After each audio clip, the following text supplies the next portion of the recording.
Estamos iniciando mais um podcast pela nossa Superi Telecom, TV a cabo, canal 20. E hoje nós temos o prazer de receber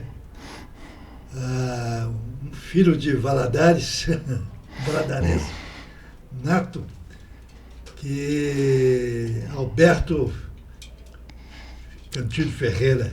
Tudo bem, Betinho? Tudo bem. Betinho, né? Tudo ótimo. Prazer enorme estar aqui com você, Toninho. Ô, Betinho, você estudou aqui em Valadares, né? Sou nascido, criado e assado em Valadares. Nesse calor de Valadares. Inclusive, esse ano está fazendo 30 anos que eu saí de Valadares. E aí agora retorno. O bom filho a casa torna, né? Ô, Betinho, normalmente quando a pessoa sai de Valadares, vai estudar em Belo Horizonte, vai estudar no Rio. Onde é que você estudou? Você foi estudar na China? Antes de eu estudar na China, eu ainda estudei na Nova Zelândia, né? Porque eu fui... minha primeira experiência internacional foi quando eu estava ainda no colégio, no científico, no ensino fundamental, e aí eu fui fazer um intercâmbio na Nova Zelândia. Da Nova Zelândia, eu fui a Bali. Fui a Bali e a Malásia. Foi meu primeiro contato com a Ásia. E aí acho que algum mosquitinho me picou lá na Ásia que falou assim, seu lugar é aqui, meu filho. E aí eu sempre tive um interesse muito grande desde então com a Ásia. E por coincidência eu acabei começando a estudar acupuntura, comecei a me interessar por esses assuntos de medicina chinesa, relativos assim às práticas orientais, né? E aí comecei a buscar um local para ir. Quando eu comecei a fazer acupuntura, o foco era mesmo ir para a China, né? Porque era beber água fresca. Porque acho que dos grandes das vantagens de ser valadarense é que a gente não tem medo de sair desbravando. A gente desbrava mundo, né? Nós não temos nenhum receio de encarar o desconhecido. Então, para mim, foi muito natural quando eu... Sem querer te interromper, como é que foi esse lugar desconhecido que é a China? Para mim... Eu sou doido para conhecer a China. A China é muito surpreendente, sabe? Quando eu fui lá a primeira vez em 2009, ela... Assim, ainda se falava muito pouco inglês, mas assim, o chinês ele é muito receptivo. Ele é muito relaxado, ele é muito tranquilo, ao contrário do que eu imaginava, que era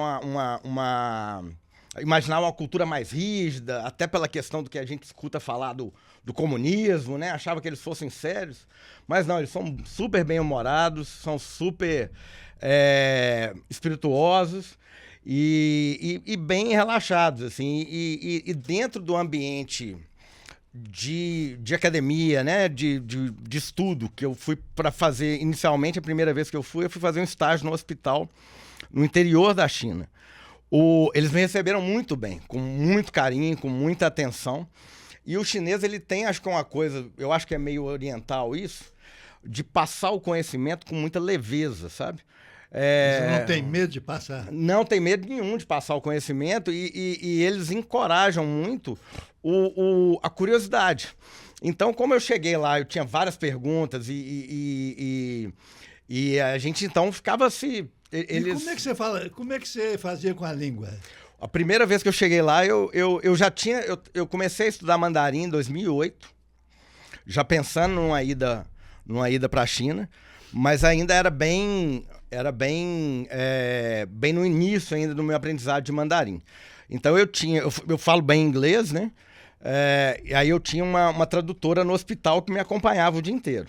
Só que aí na rua já era outra história. Aí na rua eu tinha que me virar. Então o pouquinho de mandarim que eu tinha, eu consegui viajar, conseguia ir nos lugares comer, mas assim, tudo com muita dificuldade, né? Tinha que planejar bastante, tinha que anotar o nome dos lugares. Mas... Na primeira etapa, você ficou quanto tempo? a primeira vez eu fiquei 1 mês.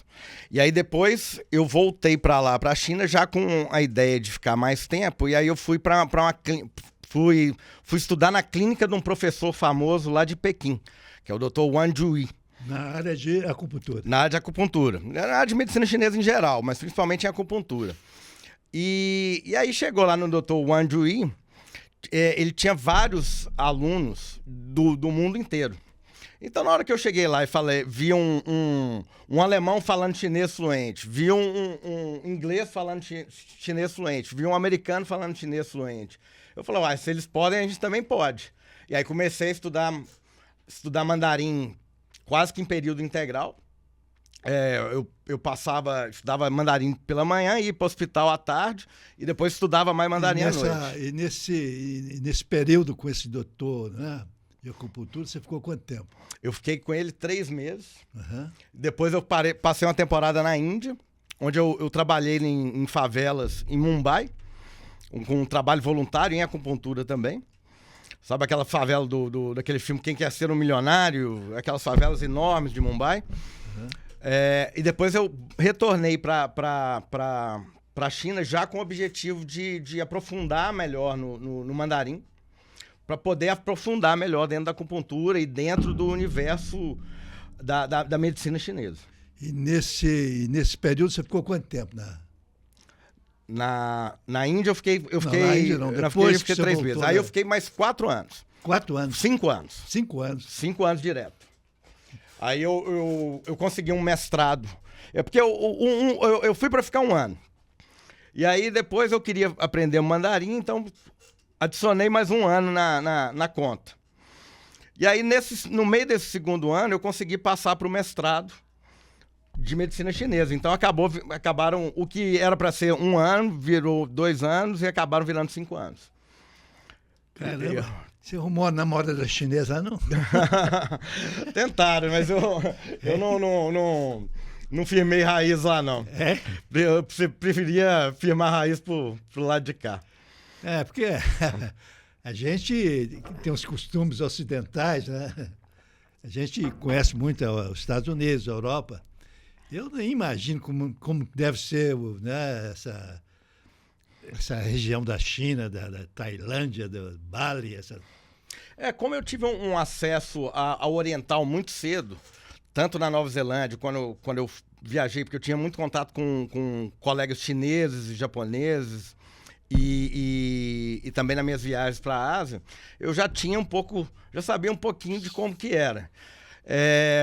Mas eu sempre fui muito aventureiro, então assim, eu não tenho problema com comida, em provar comida diferente, em explorar novos lugares. Então, para mim, era um playground, porque todo dia era um dia muito cheio. Então, assim, sair na rua era uma aventura. Ô, Betinho, a gente sabe que a China, não sei quantos bilhão de habitantes, né? 1,4. 1,4 bilhões, né? É um negócio extremamente grande, né? Então, eu fico pensando o seguinte, como é que eles trabalham a saúde? Essa é uma boa questão, porque o chinês trabalha muito, né?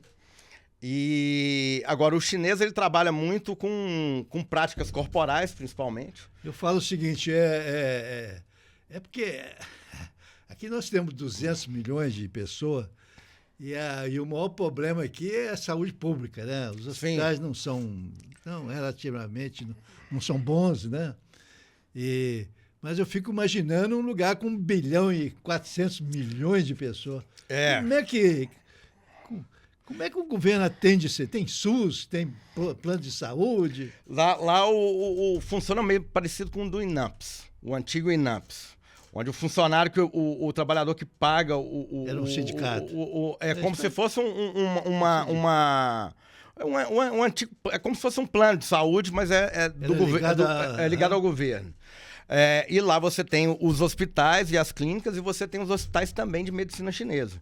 Então, onde você é atendido com acupuntura, onde você é atendido com fitoterapia.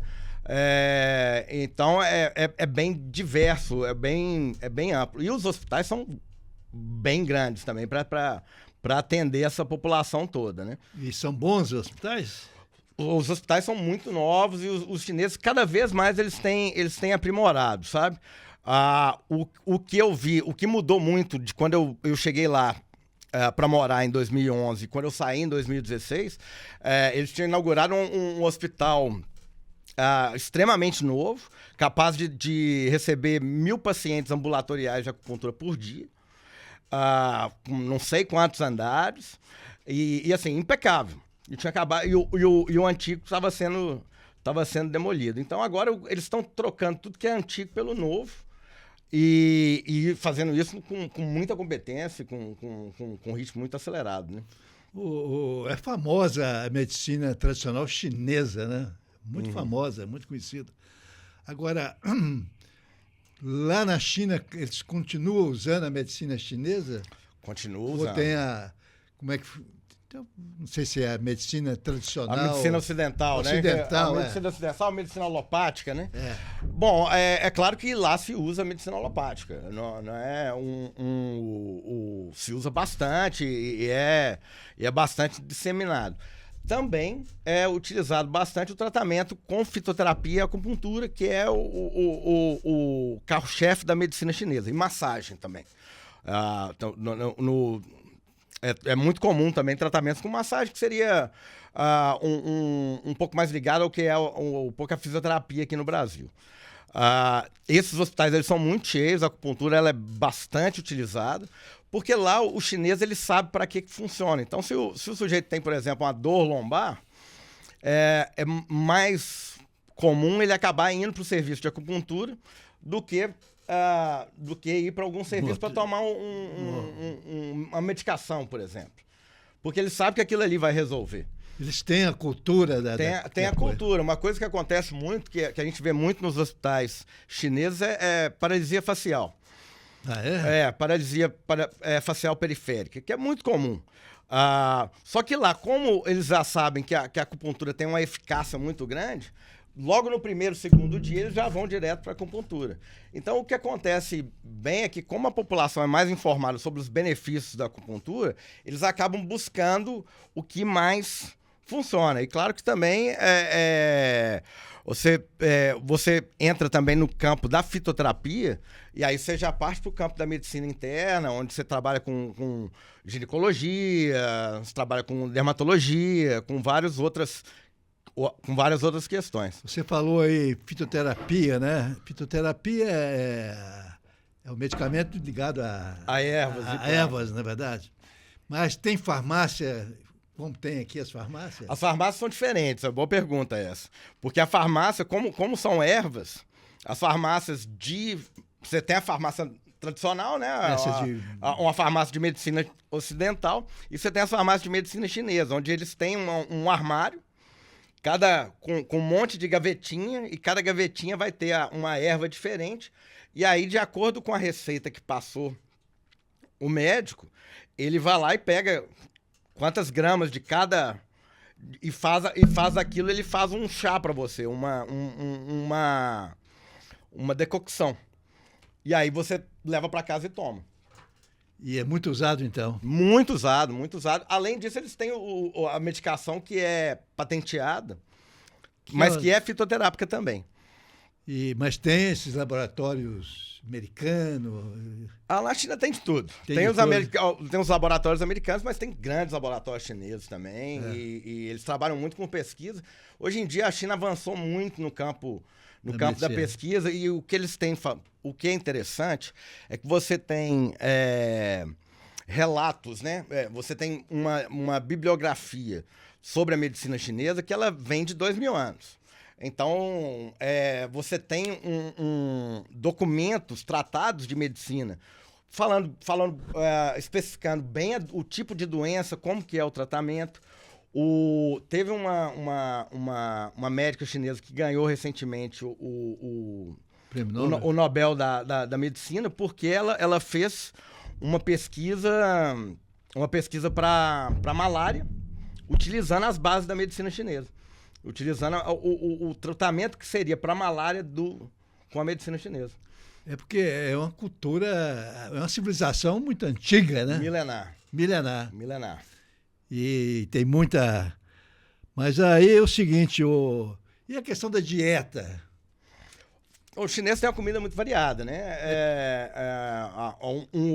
porque eu li, li qualquer coisa falando que são 4 os pilares da medicina chinesa.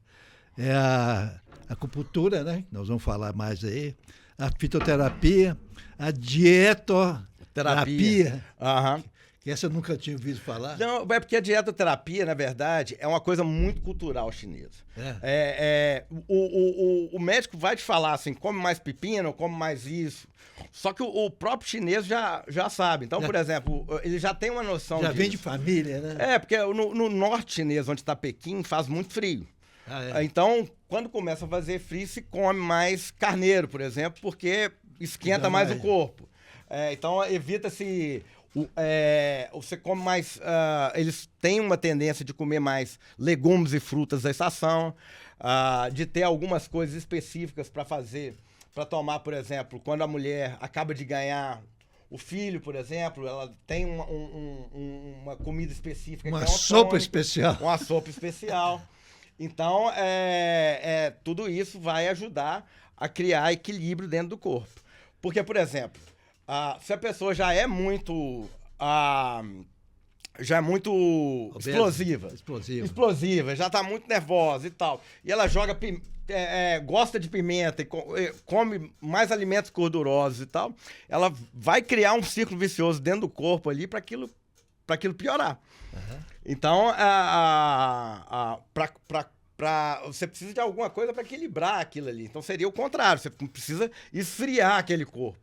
Então, a medicina chinesa funciona um pouco isso. A gente pega o perfil da pessoa e tenta direcionar um pouco a alimentação dessa pessoa para coisas que vão melhorar de acordo com o perfil dela. Muda um pouco. O que é bom para mim não vai ser bom para você e vice-versa. Então, vai mudando de acordo com a natureza do alimento. Estou me perguntando o seguinte. Na nossa medicina ocidental, né? Você vai num médico aí... um clínico geral, ele te pede 1000 radiografias, 1000 exames, entendeu? Uhum. Na China é a mesma coisa? Quando chega assim numa... Não, na China é claro que a gente vai usar todo o arsenal de informações que a gente tiver. Uhum. Então, assim, eu, por exemplo, eu leio raio-x, eu leio ressonância. Se chegar um paciente meu com uma lesão na coluna, eu vou pedir que ele passe no médico para fazer uma ressonância antes, e isso a gente consegue fazer. Só que o que a gente usa para basear o nosso tratamento é uma anamnese, é uma entrevista com o paciente, onde a gente pergunta várias coisas de vários aspectos distintos, para ver como que está o equilíbrio daquele corpo. E aí, como que está o funcionamento? Então, pela conversa você descobre? Pela conversa a gente descobre. Porque a gente vai... psicólogo. É como um detetive mais. Porque a gente pergunta, por exemplo, como que está aspectos do lado emocional do paciente podem se relacionar, por exemplo, a aspectos digestivos. Uhum. Que é muito comum. Quando o sujeito está estressado, ele sente azia, por exemplo. Uhum. Ou sente dor do estômago, acaba desenvolvendo uma úlcera.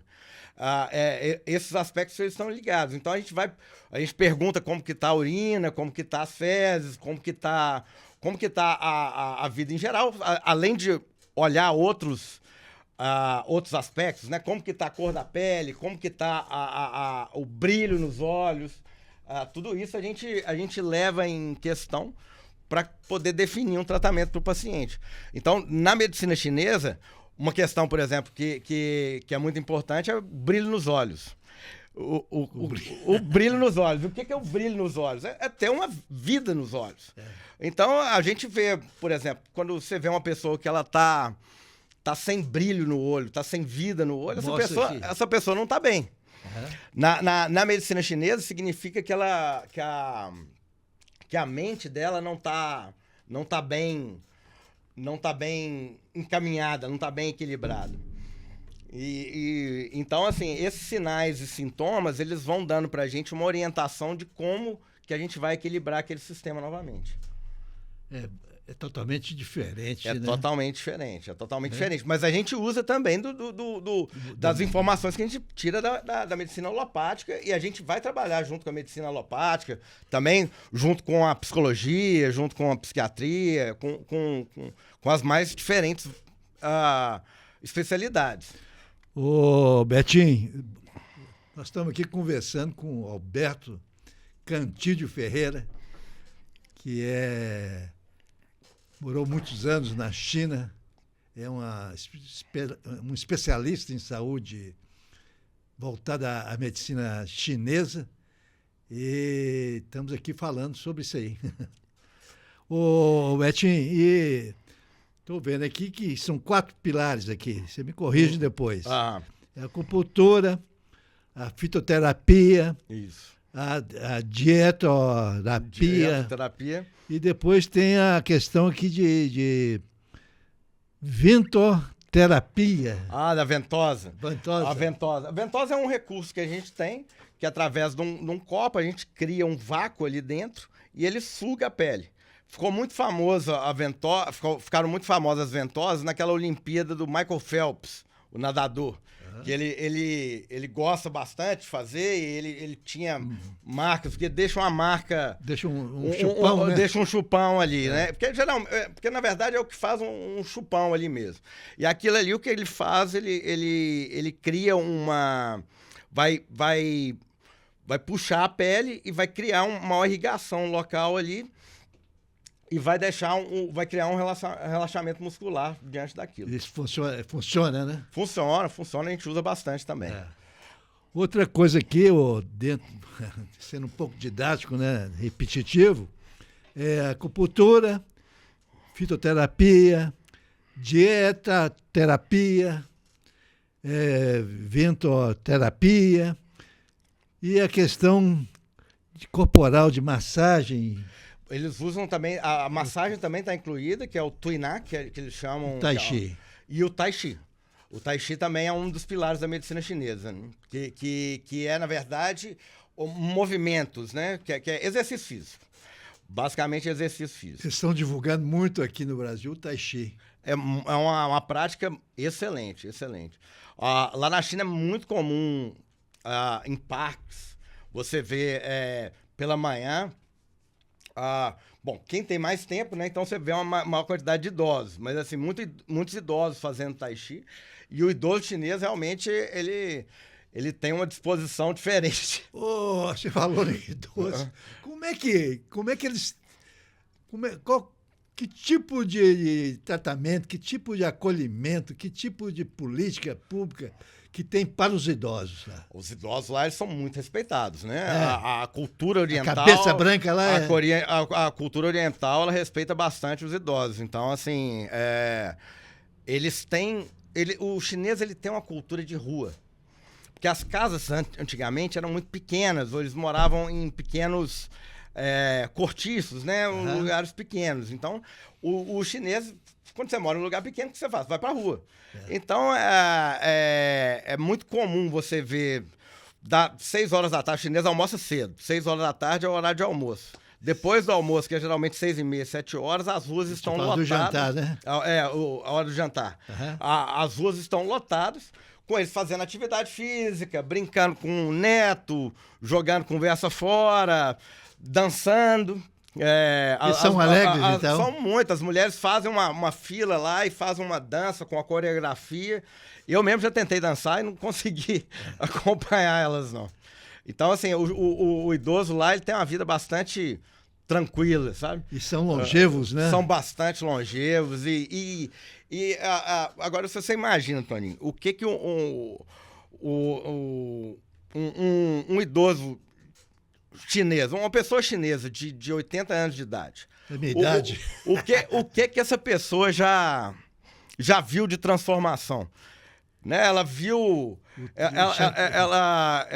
Mao Tse-tung lá. Ela chegou no tempo do Mao Tse-tung, a mudança, claro. a abertura econômica, chegada do capital externo, o país transformando num país agrário para um país industrial, o país transformando num país mais retrógrados do mundo para um dos países mais modernos do mundo. Então, assim, o chinês ele tá acostumado com tudo, ele é pau pra toda obra, né? Então, nada abala aquele povo, não. E estão falando dos idosos, né? E das crianças? As crianças, elas, até determinada idade, até quando elas estão muito novinhas ainda, o chinês adora criança. Adora criança, paparica muito. Mas eles, desde uma idade muito cedo, eles começam a estudar bastante. Então, assim, o ritmo de estudo lá é bem pesado. A gente percebe que os índices aí nesses rankings de educação, a China está nos primeiros lugares. Sim, você estuda 6 dias por semana e no período livre é o horário que eles vão fazer inglês, francês, vai fazer algum outro reforço de matemática. Então é bastante... Ô, Betinho, chegou na minha cabeça. Tem boteco lá? Tem demais. Tem, ué. Uma das coisas que eu gostei de Pequim, a primeira vez, e eu ia num boteco lá em Pequim. Eu morava em Pequim numa região que era muito interessante, que era a antiga... Era a região da antiga... onde morava a antiga corte imperial. Uhum. Isso nos tempos do imperador. É claro. Depois que entrou o comunismo, eles pegaram aquelas casas que eram grandes e repartiram ela em cortiços. Dividiram tudo. Dividiram em cortiços. Eu morava num prédio nessa região. E lá você tinha milhares de botecos e os chineses, assim, no verão, né, claro, sem camisa, tomando cerveja e tem muita cerveja lá? A cerveja não é boa, não, mas tem. E tomando cerveja, comendo, tirar gosto. O chinês é bastante animado. O que dificultava bastante assim, o entendimento do chinês, e que muitas vezes a gente não compreende, é que o chinês ele também é tímido. E a dificuldade linguística é muito grande. Então, quando você sabe muito bem disso, né? Quando você consegue falar a língua e entrar de vez dentro da cultura, ajuda. O seu acesso é diferente. Porque entendeu? sabe o que é? A gente tem uma comunidade chinesa aqui em Valadares, mas a percepção que se tem é de um pessoal assim muito fechado, reservado, não se associa com os outros, entendeu? Isso aí vai ser... porque assim... Acho que é normal, o pessoal acabou de chegar, não fala a língua direito, não tá bem acostumado, entendeu? E nós ainda temos um estigma em relação ao asiático, ao chinês, que a gente não entende também muito bem. Mas com o tempo isso se resolve, não é uma coisa que perdura, não. Eu anotei aqui também uma coisa interessante, Betinho, que é o relógio biológico da medicina tradicional chinesa. Sim. Diz que quando se a pessoa acorda a 1h da manhã até as 3, é problema no fígado. Problema no fígado. Isso. É isso mesmo? Não, pode acontecer. Isso aí é mais um sinal, um sintoma, né? A gente tem os horários dos órgãos e aí acordar, por exemplo, de 1 às 3, ou então, às vezes, ter alguma coisa. Se for repetidamente, você pode pensar em alguma coisa do fígado aí. Mas isso existe, então? Existe. E o fígado, quando a gente fala fígado, na verdade, a gente está falando fígado dentro da medicina chinesa. Que não é... Não é o mesmo fígado, não? Não é o mesmo fígado da medicina ocidental. É porque quando a gente usa o nome dos órgãos para combinar uma série de fatores, de sinais e sintomas, de funções também. Então é um pouquinho distinto do fígado nosso, fígado, porque assim, por exemplo, as emoções estão atribuídas ao fígado. Então se o sujeito está muito raivoso, então o fígado dele está com problema. Mas não significa que o fígado dele, o fígado físico está com problema. Significa que a gente tem que pensar com o olhar de medicina chinesa em como equilibrar as questões que estão relacionadas ao fígado. E quem que acorda às 3 horas da manhã? De 3 às 5 horas da manhã? Diz que é o pulmão? 3 a... Agora você me apertou. 3 acho que é pulmão. Diz que pelo que eu anotei aqui, é o pulmão. Mas geralmente insônia está mais relacionada ao coração. Porque está mais relacionada a como o coração tá porque assim, o coração é a morada da mente. Então, se o coração tá bem, a mente ela descansa. Se o coração não tá bem, a mente não descansa, ela acorda antes do adequado. Ô Betinho, pelo que você falou, você realmente é um especialista em acupuntura, né? Isso. Fala para nós sobre a acupuntura. Ele resolve mesmo?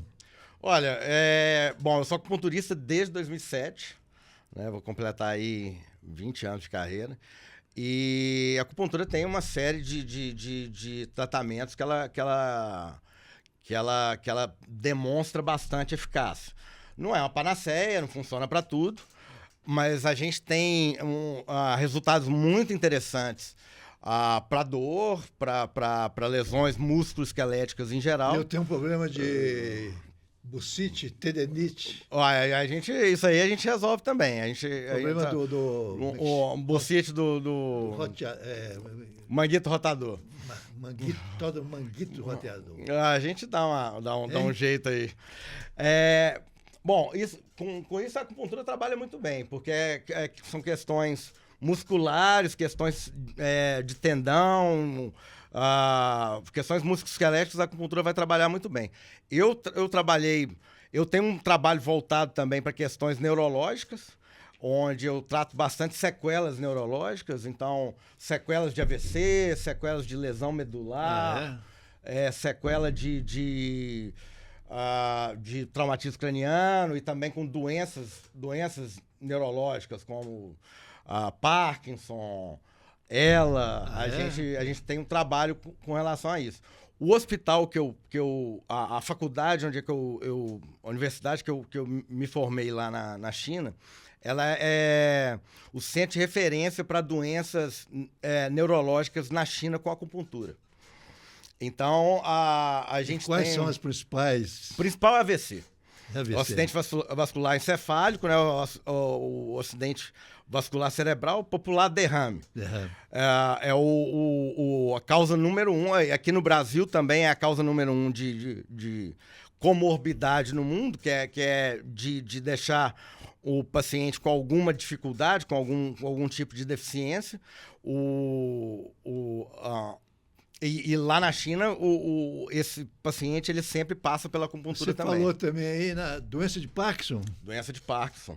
Também está tendo muito problema de Parkinson. Está tendo muito problema. A doença de Parkinson, como ela é uma doença progressiva, a tendência da doença é piorar mesmo com a medicação, mesmo com um tratamento. Mas o que acontece com a acupuntura, assim como com a fisioterapia e com a medicação, é você conseguir retardar a progressão da doença e dar mais qualidade de vida para esse paciente. Mas consegue curar? Não. Curar não. Curar não, porque aí já começa com um mecanismo do cérebro que aí já é difícil de tirar. E essas doenças de natureza, como, por exemplo, depressão? A acupuntura vai trabalhar também na questão da depressão. A gente tem também um trabalho muito bom com ansiedade. Ansiedade, depressão. Ansiedade, depressão. É claro que a gente vai trabalhar em conjunto, né, com o tratamento convencional, mas a acupuntura vai ajudar nesse tratamento porque equilibra mais o paciente e, às vezes, tira o paciente daquele estado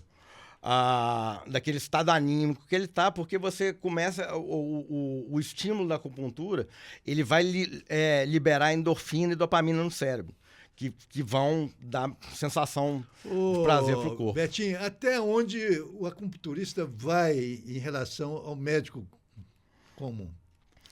Bom, o nosso trabalho ele não conflitua. Não tem limite. Ele não conflitua com o trabalho do médico. Um paciente, por exemplo, com uma dor lombar, eu sempre recomendo que ele passe no médico antes, que ele tire uma radiografia. Um ortopedista. Um ortopedista, que eu veja como ele está. E aí eu vou conduzir o meu trabalho. Assim também como a gente também não entra em em conflito com a fisioterapia, por exemplo, que também vai ajudar nesse processo. Na verdade, a gente são ferramentas distintas, onde a gente está trabalhando tudo para um mesmo sistema. Por exemplo, quando aparece um paciente com depressão, por exemplo, ele vai continuar fazendo o uso da medicação dele. E cabe o psiquiatra mudar se for o caso. No caso, por exemplo, de uma lesão muscular, onde o paciente esteja com a dor intensa, por exemplo, ele vai tomar uma medicação normal e a gente vai atuar da nossa forma e vai ter o nosso resultado. É claro que um paciente que chega para mim, por exemplo, com dor, eu vou conseguir diminuir a dor desse paciente, então vai afetar o trabalho do médico, mas não conflitua com o trabalho do médico, porque ele, por exemplo, esse paciente vai diminuir o uso, por exemplo, de anti-inflamatório, ou o uso de analgésico. Então, é dessa forma. Eu tenho vários pacientes, por exemplo, que têm dores crônicas. O paciente que tem dor há 5, 6 anos, e aí ele faz um consumo de anti-inflamatório muito grande. Isso vai lesar o estômago do paciente. Às vezes, o consumo lesa o fígado. Então, quando a gente começa a trabalhar e o paciente começa a sentir menos dor, começa a se sentir mais confortável e mais funcional, ele pode abandonar esse tipo de medicação, por exemplo. Ô, Betinho, nosso tempo esgotou.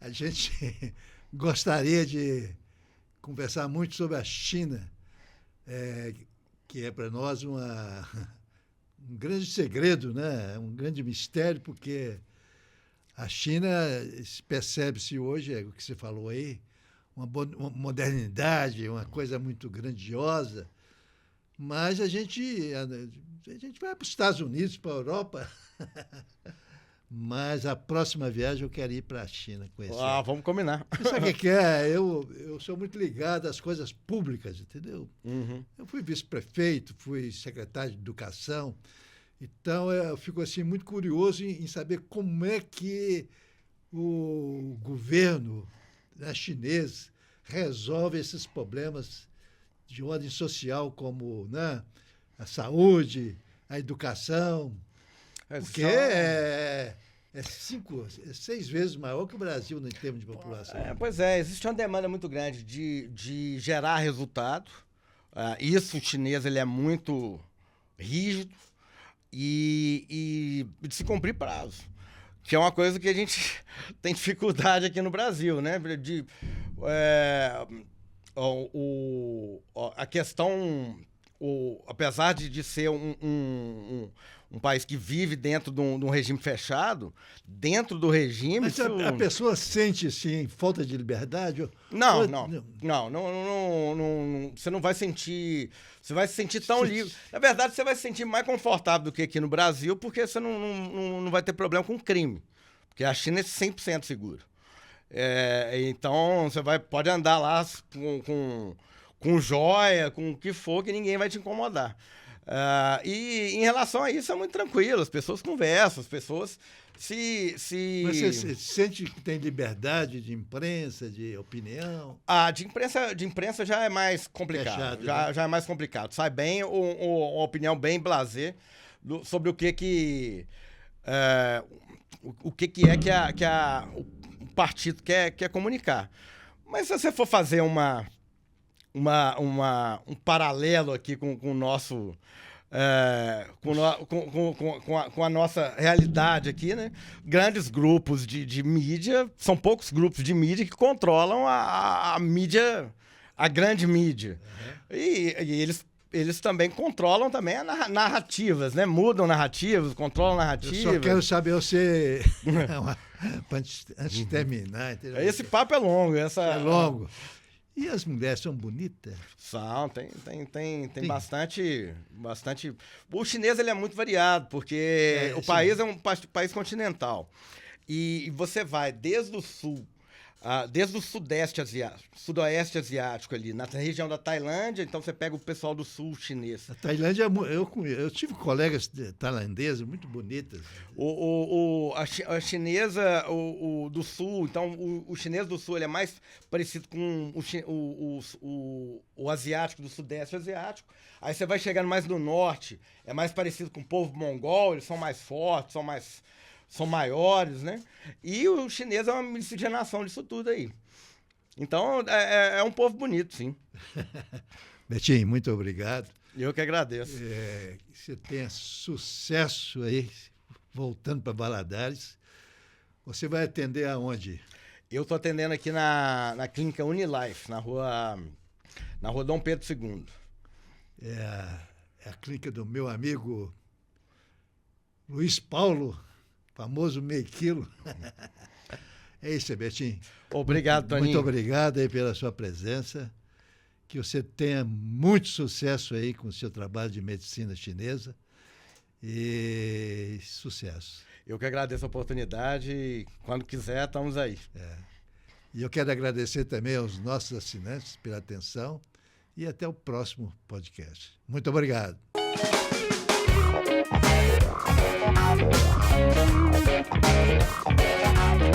Thank you.